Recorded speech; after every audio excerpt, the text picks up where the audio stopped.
Joining me on the program is the author of Silent Suffering, Poems of Pain and Purpose, attorney and contributor to Blaze Media, and she has the article J13, The Day the Left Lie Died. Leslie Corbally, thank you so much for joining us. Thanks for having me. I agree with you. The moral posturing about political violence and all of the blame they've heaped on Republicans went out the window when Trump clutched his ear. Yes, definitely. I think most people view this as historic, regardless of which side of the aisle they're on, perhaps interpreting it differently depending on their viewpoints. But I think it is really difficult at this point for the messaging that Democrats and those on the left have relied on to continue.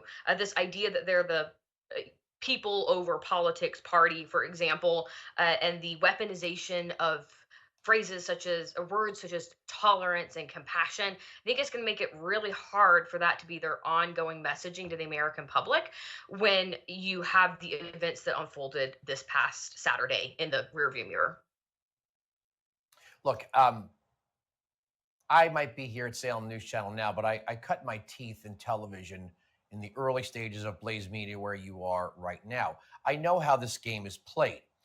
When the media wants to create outrage, they use emotion and fear and scare tactics. When they don't, they just cover it like it's a news story. They've been very sanitized with this.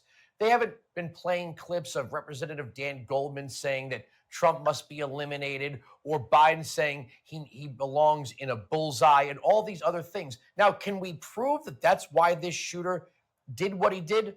No, we can't. Shooters are responsible. People are responsible for their own actions. But whenever they can reverse that, they take every word every Republican's ever said that they could do in a syntax search, and they package up into a montage and say, this is why this happened.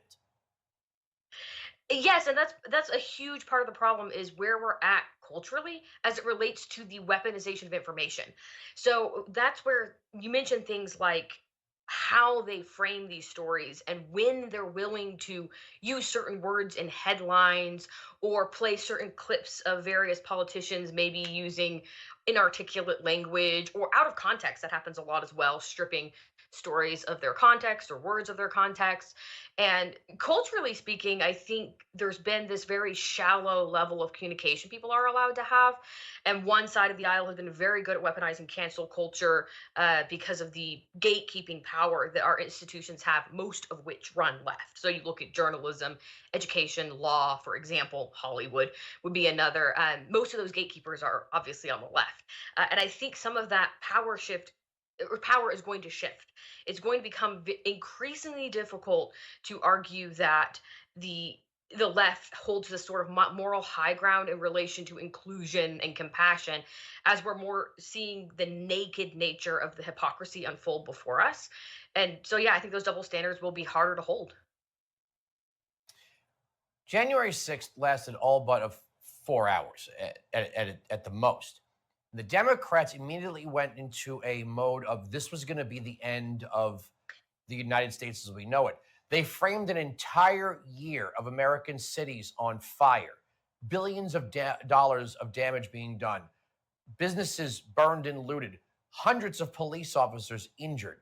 They said that was mostly peaceful, that riots, if you would even dare call them that, were the voice of the voiceless. I don't know how you can compare the two. Sure. It's they do their best, I suppose. I think that again, it's coming to a point where, well, first of all, Americans don't have a lot of shared cultural values or shared philosophic values, so that certainly plays into a lot of what's going on here. So it's kind of in the eye of the beholder how a lot of these events are interpreted. Now, as it relates to the ease with which the sort of mainstream media is able to frame events. In their favor, or at least ideological favor, I think they've been able to more easily do that in years past. And especially with Elon Musk acquiring Twitter, it's becoming a lot hard, or X now as it's called, it's becoming a lot harder to hold on to some of these narratives that were once very easy to craft and very difficult for people maybe to see through. And of course, that pairs again with the double standard becoming much more overt, the hypocrisy becoming very, very clear and almost impossible for rational people to deny. I don't know how CNN gets its credibility back. Their first headline was that Donald Trump fell. ABC News had a headline that said Donald Trump said he was shot, like he was making it up. And then they've been making fun of the bandage he wears on his ear, like he just put it there. He didn't have a bullet ripped through his past his ear or anything. He's just wearing this piece of gauze to garner sympathy. I got a minute. Sure, and I think just in closing that it's really important for the American public to understand how dangerous a lot of this sort of squandering of credibility is when it comes to receiving news and understanding what's going on in the world around you. When those channels become virtually impossible to trust, we're going to see more polarization and more problems that arise from this. So, as in a way, it's great to see the hypocrisy so fully blown apart as to be almost unbelievable to anyone who hasn't fully, isn't essentially a leftist zealot. That's good in a way, but in a way, it's also really dangerous the times we're in, because without credible sources of information that are truly doing their best to be objective and nonpartisan, it puts the public at risk in a lot of real ways, particularly when you have the kind of dynamics we do right now where real-time information is so easy to share. I hate So to do this to credibility you. is I'm more. I'm I'm out of time in the segment. I got to leave it there.